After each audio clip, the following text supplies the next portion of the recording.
الحمد لله الرحمن الرحيم ذي الفضل والإحسان. أحمد ربي وأشكره على نعمه التي لا تحصى، وأشهد أن لا إله إلا الله له الأسماء الحسنى، وأشهد أن نبينا وسيدنا محمدا عبده ورسوله المجتبى.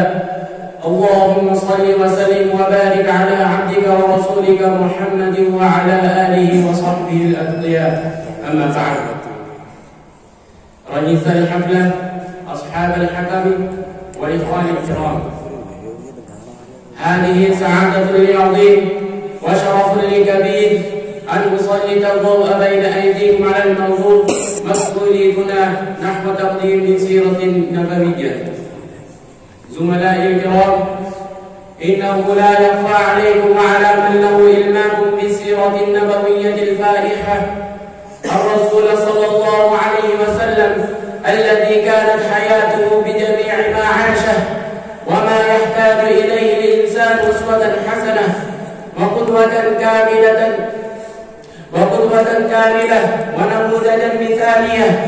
فلم تكن لحظة من حياته الرائحة الطيبة ولا جانب من سيرته العطرة النيرة في خفاء وكتمان، بل كانت ككتاب مفتوح يستطيع أن يطلع عليه كل شخص ويقرأه بنفسه.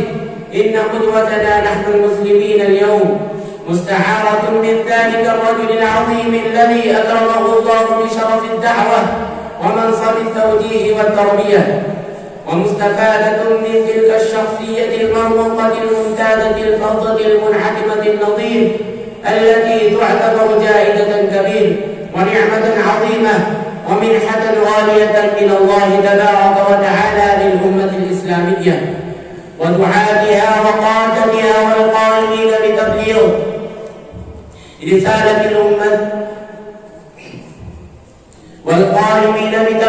رسالة الإسلام إلى الناس كافة. هذه هي الأسوة الحسنة التي شهد بها الله في كتابه وأمر بها عباد المؤمنين، فقال: لقد كان لكم في رسول الله أسوة حسنة لمن كان يرجو الله واليوم الآخر وذكر الله كثيرا. أيها المستمعون الكرام، ألم تتضح عليكم هذه الحقيقة الناصحة وما لكم الأمر بعد هذه الشهادة الربانية من فوق 7 سماوات أن النبي صلى الله عليه وسلم الذي كانت حياته بجميع ما عاشه كانت أسوة كاملة لجميع طبقات البشر وقدوة تامة لكل فرد من أفراد بني آدم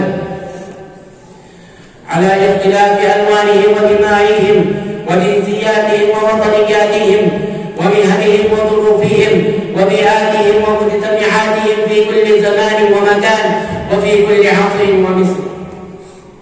يا أزهار حديقة العلم والدين، أقول مع الأسف الشديد إن الأمة الإسلامية كلما تجردت عن تلك المكارم والأخلاق والفضائل والمكرمات التي ورثتها عن طريق نبيها وفقدت ميزاتها وخصائصها التي ملكتها وهوت عن قمة المجد العالية التي كانت عليها.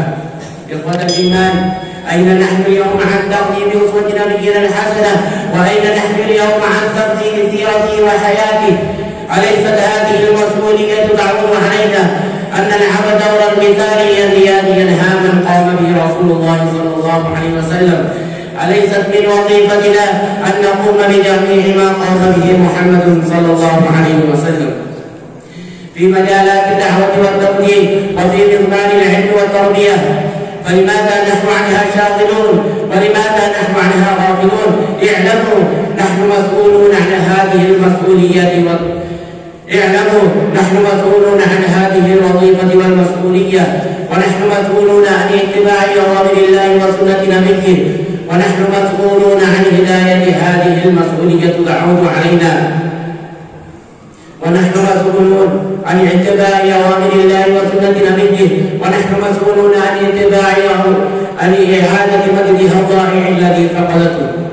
يا أشباب الملة الإسلامية، يجب عليكم أن تصرحوا وتعلنوا أمام الناس لا أسوة لكم ولا سعادة ولا قدوة لكم ولا كرامة إلا في حياة النبي صلى الله عليه وسلم وفي تمثيل قوله اتباع ما جاء به من الله نورا وكتابا منيرا. وأخيرا وفقني الله وإياكم لما يحب ويرضى. لا أريد إطالة الكلام وأعود إلى مسك الختام فأقدم إلى النبي صلى الله عليه وسلم هدية الصلاة والسلام. اللهم صل وسلم وبارك على عبدك ورسولك محمد النبي الأمي وعلى آله وسلم تسليما. وأقرأ عليكم السلام. فالسلام عليكم ورحمة الله وبركاته.